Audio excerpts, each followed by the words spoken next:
Imagine a place on Earth where time has seemingly stood still, verdant, pristine island, untouched by the sprawling tendrils of modern civilization. There's no roads, no cities, no internet, not even a single visitor allowed. Early European navigators and cartographers knew of its existence, often noting it as a place to avoid.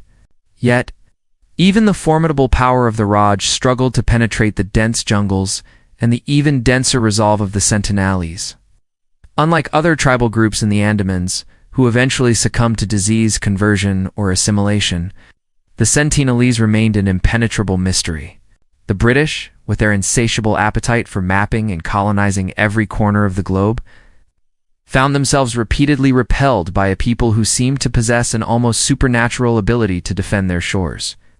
The children, exhibiting signs of severe distress and illness, were hastily returned to the island, along with gifts. In a desperate attempt to rectify the grave error, it is impossible to know what happened to them, but it is highly probable they carried back pathogens that devastated their isolated community. This tragic episode was a stark, early lesson in the immense dangers of unmediated contact, a lesson that would, heartbreakingly, need to be relearned many times over. It also undeniably cemented the Sentinelese' deep-seated distrust and hostility towards outsiders, a legacy that continues to define their interactions with the world. This historical trauma, more than any innate savagery, likely shaped their fierce policy of non-engagement, transforming a remote island into an impenetrable fortress of human history. The first reliable historical mention dates back to the 13th century, when Marco Polo, the legendary Venetian explorer, wrote of the Andaman Islanders, describing them as a most brutish and savage race. All 106 passengers and crew managed to make it to the beach. For 3 days they endured the elements, hoping for rescue. On the 4th day, as dawn broke, they were met not by salvation, but by the sight of the island's inhabitants, small, dark-skinned people with bows and arrows, emerging from the jungle. The captain later reported that the islanders suddenly appeared, and with great shouting and much gesticulating, commenced shooting arrows at the distressed crew. The stranded sailors, armed only with stones, were vastly outmatched. They were eventually rescued by a British naval vessel, but the encounter solidified the island's reputation as a place of extreme danger. They eat everybody that they can lay hands on, if not of their own race. One of the most infamous was led by Maurice Vidal Portman, a British naval officer and administrator of the Andamanese.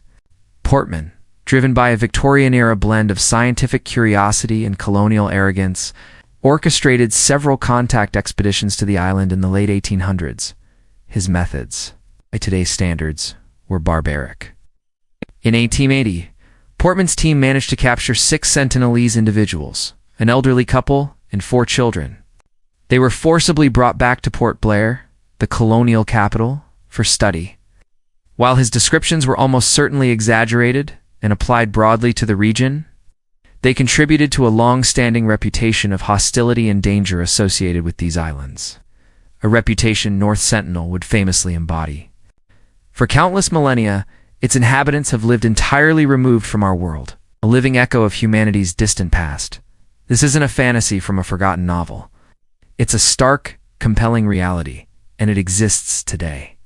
Hidden deep within the cerulean expanse of the Andaman Sea lies one of the most enigmatic, dangerous, and utterly forbidden places on our planet, North Sentinel Island.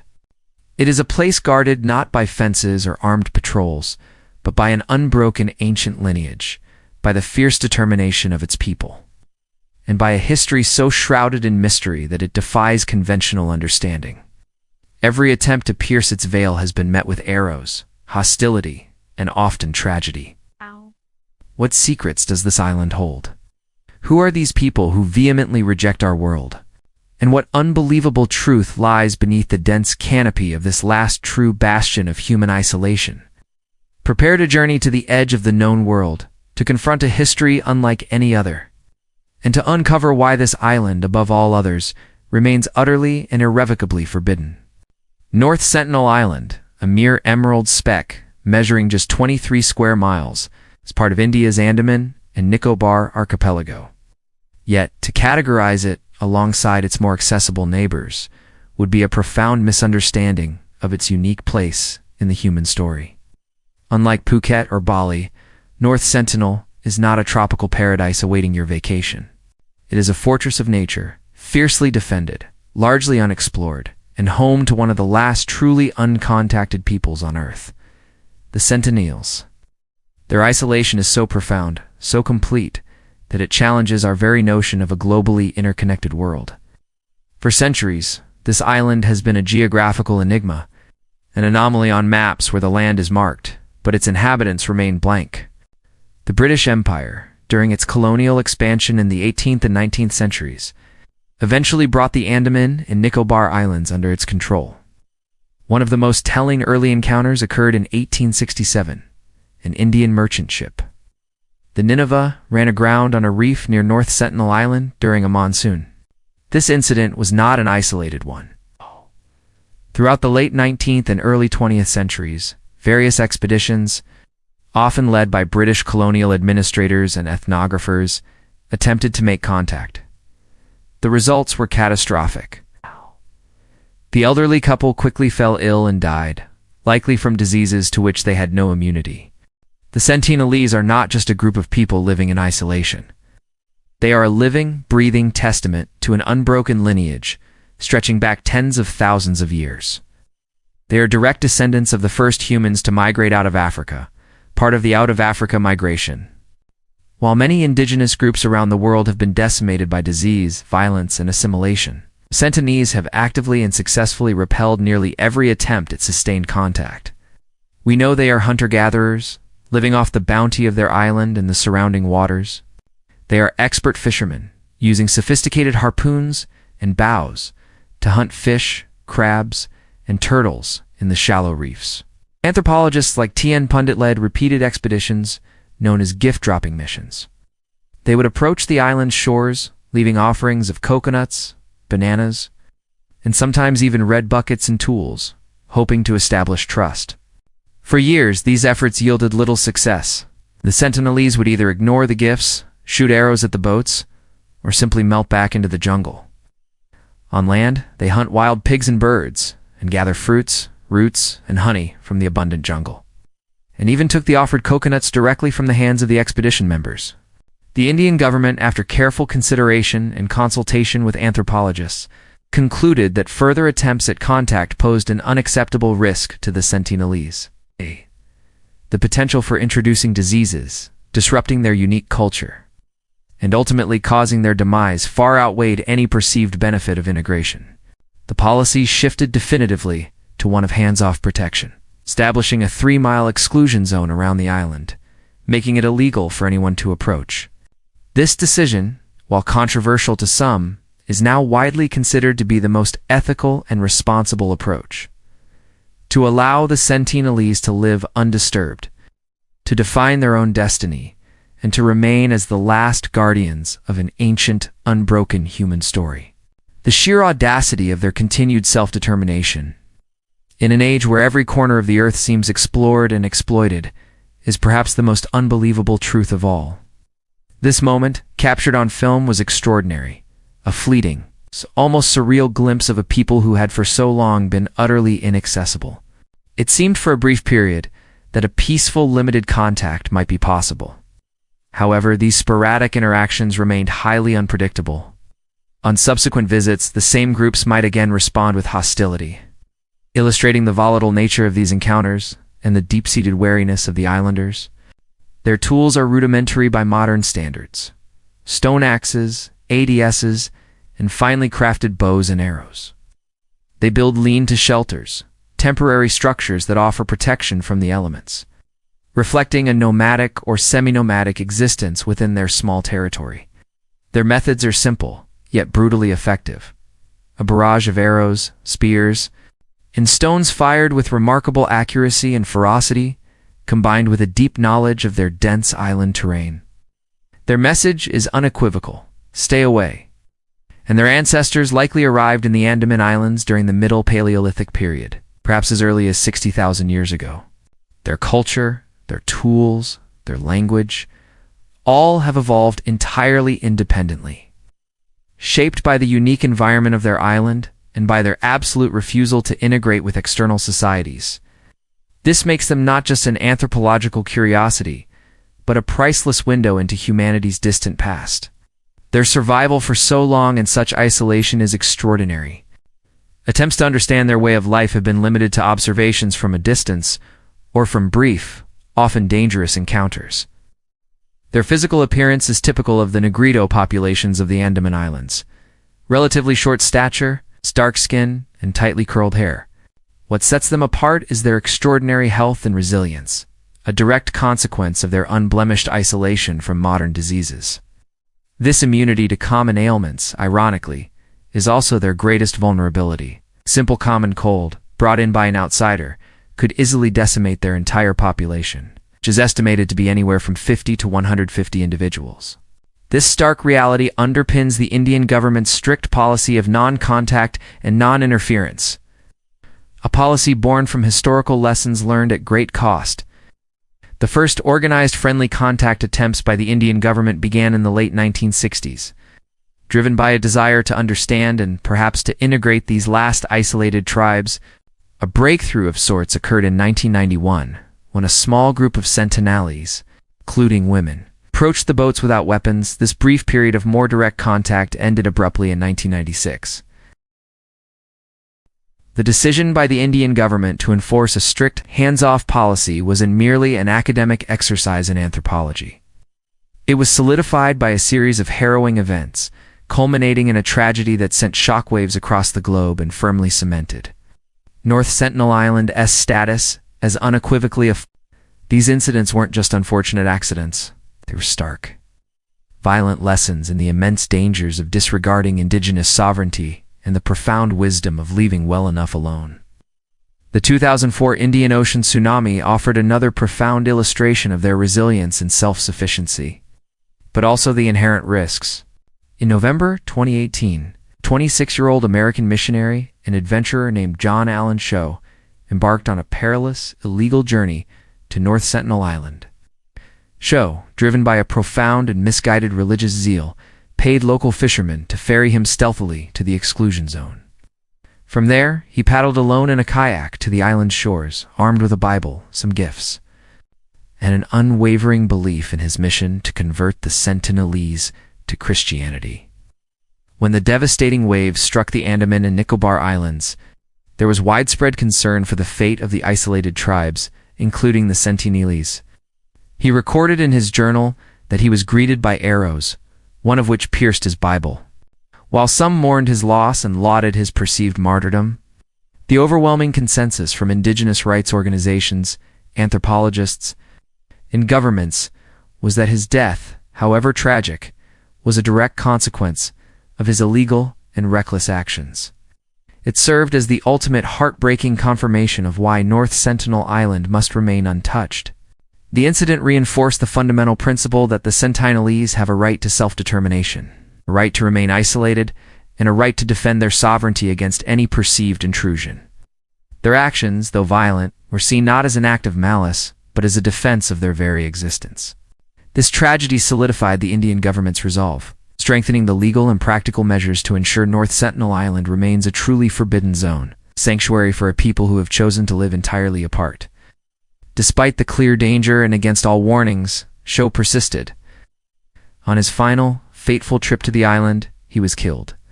Fishermen who witnessed the events from a distance reported seeing the Sentinelese dragging Chow's body. Indian authorities launched an investigation but ultimately decided against any attempt to retrieve his body, recognizing the extreme danger to their own personnel and, crucially, prioritizing the long-term protection of the Sentinelese people over the recovery of the remains.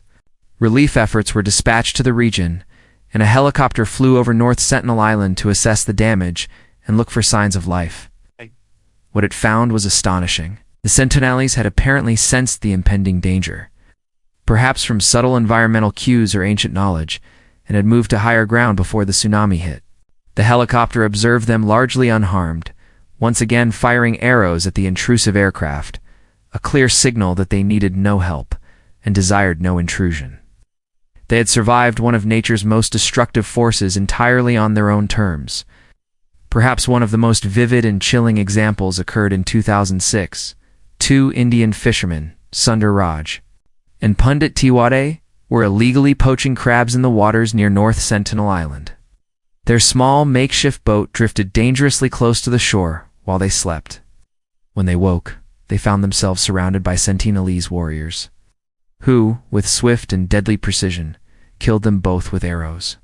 Later, an Indian Coast Guard helicopter attempted to retrieve the bodies, but it too was met with a volley of arrows, forcing it to retreat.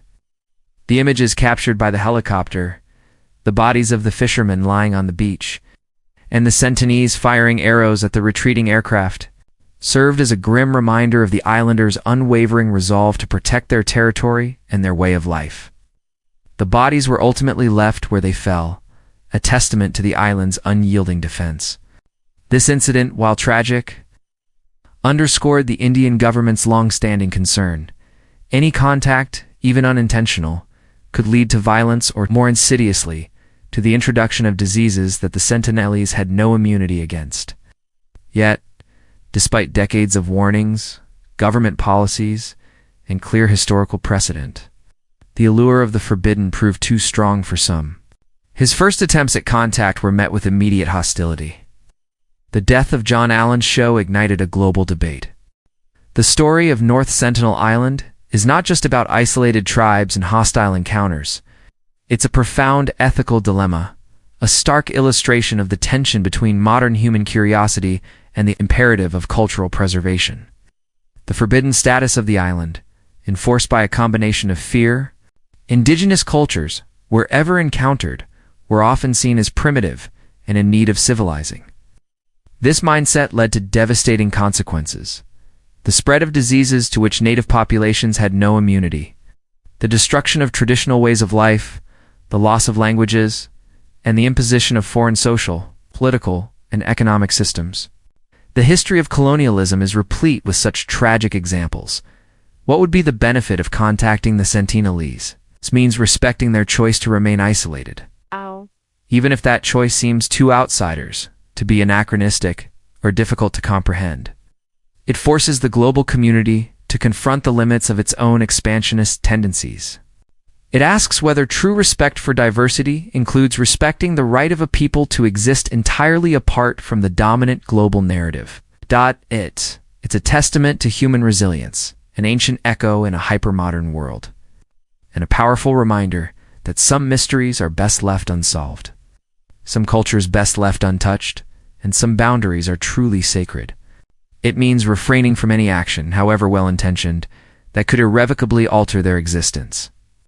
For North Sentinel Island, this translates to strict enforcement of the exclusion zone by the Indian Coast Guard and Navy, active deterrence of poachers and curious adventurers, and a global plea for respect of their boundaries, to educate them, to integrate them into global society. To what end? Their society, though largely unknown to us, has thrived for tens of thousands of years within its ecological niche. They possess immense knowledge of their environment, sustainable living practices, and a social structure that has ensured their survival across millennia. Introducing them to our world with its consumerism, its inequalities, its diseases, and its social complexities would almost certainly lead to the rapid deterioration of their unique way of life, without any guarantee of a better outcome. The other Andamanese tribes, the Great Andamanese, the and the Jarawa, have all experienced varying degrees of contact with the outside world, or in their populations have suffered dramatically as a result. Many faced catastrophic population decline, cultural disruption, and a struggle for survival in a world that often misunderstands and marginalizes them. And policy forces us to confront uncomfortable questions about progress, civilization, and the true cost of contact. For centuries, the dominant narrative of global expansion has been one of assimilation. It acknowledges that the greatest threat to such societies is not necessarily overt violence, but the inadvertent introduction of pathogens or the slow erosion of their culture through the imposition of external values and economies. For the Sentinelese, a common cold or flu, trivial to us, could be an extinctional-level event. Their immune systems have never encountered these modern pathogens, making them extraordinarily vulnerable. This health risk alone justifies the strict prohibition on contact. The Sentinelese, remarkably, have largely escaped this fate precisely because of their unwavering resistance. Their bows and arrows, far from being mere primitive weapons, have been their shield against the forces of progress. They have, whether by conscious decision or deeply ingrained instinct, chosen a path of absolute non-engagement. This choice, while resulting in tragic loss of life for those who violate their boundaries, has arguably preserved their very existence as a distinct cultural entity. The current policy of non-contact, often referred to as a buffer zone approach, represents a significant shift in thinking regarding uncontacted peoples. Beyond disease, there's the question of cultural integrity. The ethical framework now guiding decisions regarding uncontacted tribes emphasizes their right to self-determination and the principle of do no harm. The unbelievable truth about North Sentinel Island, then, is not just about a hidden tribe, but about a profound philosophical challenge. The existence of the Sentinelese, isolated for tens of thousands of years, offers an invaluable, if challenging, opportunity for humanity to reflect on its own journey. They are, in essence, a living archaeological site, a window into a form of human existence that most of us can only theorize about. For millennia, the Sentinelese have lived entirely off the resources of their island and its surrounding waters without depleting them. Their population numbers appear stable, suggesting a balance between their needs and the island's capacity. Our species has populated every corner of the globe, adapting to every imaginable environment. We don't know their social structures, their spiritual beliefs, their myths, or their oral history. This lack of knowledge is in itself a powerful statement. It demonstrates the limits of our reach and the profound respect required when encountering a truly sovereign people. The very act of not knowing forces us to humility, to accept that not every piece of the world needs to be catalogued, analyzed, or brought into our fold. The Sentinelese represent one unique branch of that incredible adaptability. Having evolved a culture perfectly suited to their isolated island home, it's a place where the internet, satellites, and global positioning systems mean nothing. Its inhabitants have exercised their right to be left alone with an effectiveness that borders on the miraculous. This unwavering autonomy in the face of overwhelming external pressure is perhaps the most humbling lesson of all. It teaches us about the profound human instinct for self-preservation and the fierce defense of one's own way of life. However alien it may seem to outsiders, their language, which remains utterly unknown and unstudied, is a testament to the myriad ways human communication can develop. Every time an uncontacted language is lost, an entire unique cognitive and cultural framework vanishes with it. Protecting the Sentinelese, therefore, is not just about protecting their lives. It's about safeguarding a unique and irreplaceable part of humanity's linguistic and cultural heritage. They don't practice agriculture in the modern sense. They hunt, gather, and fish, moving within their territory to allow resources to regenerate. This ancient wisdom, honed over countless generations, stands in stark contrast to the unsustainable practices that characterize much of our industrialized world, where resource depletion and environmental degradation are pressing global crises. Their lifestyle offers a glimpse into a time before humanity became the dominant, often destructive force on the planet. Their continued self-sufficiency in the face of a rapidly modernizing world stands as a stark counter-narrative to the prevailing belief that progress and interconnectedness are universally desirable or inevitable. One of the most profound lessons they offer relates to sustainability and ecological harmony. Their story also challenges our definitions of civilization and development. From a conventional modern perspective, the Sentinels are undeveloped or primitive. They don't have written language, complex political structures in our understanding, advanced technology, or global trade. Yet, they have successfully maintained a robust, healthy, and self-sufficient society for an unparalleled duration. They have survived natural disasters, the spread of diseases from the outside, and numerous attempts at contact, all without any external aid or influence. This remarkable resilience suggests that our metrics for success or progress might be incredibly narrow. Is a society that thrives for 60,000 years in harmony with its environment, free from the stresses and pathologies of modern life, truly less developed than one that faces ecological collapse and widespread mental health crises?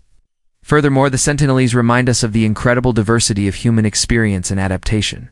The challenges of understanding them without contact are immense. Our knowledge is piecemeal, gleaned from distant observations, brief glimpses, and the few, often violent, historical encounters. In an age of ubiquitous surveillance, global communication, and shrinking wilderness, North Sentinel Island stands as a defiant anomaly. As the world continues its relentless march of globalization, the fate of North Sentinel Island and its inhabitants remains a topic of crucial importance. Not just for India, but for all of humanity. The future of this forbidden island is intrinsically linked to the continued enforcement of the protective policies that have, against all odds, preserved it as a unique sanctuary. The primary strategy for their protection hinges on a strict exclusion zone. The Indian government, primarily through its Coast Guard and Navy, maintains a continuous vigil around the island, preventing any vessels from approaching within 3 nautical miles. The forbidden nature, while necessary for protection, can also inadvertently fuel a dangerous fascination, drawing individuals seeking adventure, spiritual revelation, or notoriety. It requires a permanent commitment to a policy of benign neglect, watching from a distance, deterring intrusion, and letting them live their lives according to their own ancient rhythms. It means recognizing that their right to self-determination includes the right to not be part of our world. Maintaining a balance between public awareness for protection and avoiding romanticizing the forbidden, which might encourage trespass, is a delicate act. They are a declaration of independence that has resonated for tens of thousands of years. The unbelievable truth about the world's most forbidden island isn't some hidden treasure or mythical beast. It's the astonishing fact that, in an age where satellites map every inch of our planet and digital networks connect billions, there remains a place where time truly stands still, where a living, breathing connection to our deepest human past endures. North Sentinel Island is a testament to the extraordinary resilience of a culture, a stark reminder of the devastating consequences of unwanted contact, and a powerful, humbling symbol of the last great wilderness of human identity. Its continued existence, undisturbed and fiercely independent, is one of the greatest stories never fully told, a profound lesson in reverence for the unknown, and a powerful call to protect the precious diversity of humanity itself. The tragic death of John Allen Shaw served as a stark, global reminder of the dangers of violating these boundaries. It's the choice of a people, rooted in an ancient past, to forge their own path, untouched by the accelerating pace of our modern world. And it's the choice of humanity, after a long and often tragic history of forced contact and assimilation, to finally respect that fundamental right to exist apart. This island, shrouded in dense jungle and fiercely defended by its inhabitants, isn't just a geographical curiosity. It's a profound ethical frontier. It challenges our assumptions about what it means to be civilized, what constitutes progress, and whether our relentless drive to explore and understand every corner of the earth should always take precedence over the sovereign right to isolation.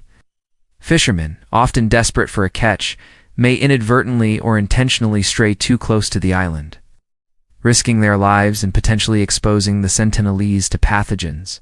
It is a living monument to human diversity, resilience, and the enduring power of self-governance. It forces us to ask profound questions about the nature of progress, the definition of civilization, and the ethics of intervention. In an increasingly homogeneous world, this tiny, impenetrable island serves as a vital reminder that there are still places where the old ways persist, where humanity lives in a profound and humbling harmony with nature, and where the most unbelievable truth of all is simply the continued existence of a people who choose above all else to be free. Environmental changes, too, pose a long-term risk. While the Sentinelese survived the 2004 tsunami with remarkable resilience, rising sea levels and more extreme weather events, driven by climate change, could eventually threaten their low-lying coastal areas and their delicate ecological balance. Monitoring these long-term environmental impacts without intrusive contact presents a complex dilemma for authorities and environmental scientists. While it led to some sensationalism, it also significantly heightened international understanding and support for the non-contact policy. Organizations like Survival International play a crucial role in advocating for the rights of uncontacted tribes worldwide, including the Sentinelese. It's raising awareness about the threats they face and the ethical imperative to leave them undisturbed. Their advocacy helps ensure that the Sentinelese remain a protected entity, not just by Indian law, but by a global consensus. This maritime buffer is critical, acting as the first line of defense against both accidental encroachment and deliberate attempts at contact by adventurers, poachers, or missionaries. This vigilance is demanding, given the vastness of the Andaman Sea, but it is deemed absolutely essential for the survival of the Sentinelese. Beyond physical enforcement, there's a vital component of public education and international awareness. However, challenges persist. Poaching remains a constant threat in the rich fishing grounds around the Andamans. Another, more subtle threat comes from the very mythology surrounding the island. Ultimately, the long-term survival of the Sentinelese will depend on the sustained political will of the Indian government and the continued global respect for their autonomy. North Sentinel Island stands as a powerful symbol in the 21st century. The story of North Sentinel Island is at its heart a narrative of human choice. The arrows fired from its shores are not just weapons. They are a clear, unambiguous message from an ancient lineage, a defiant roar against the tide of globalization.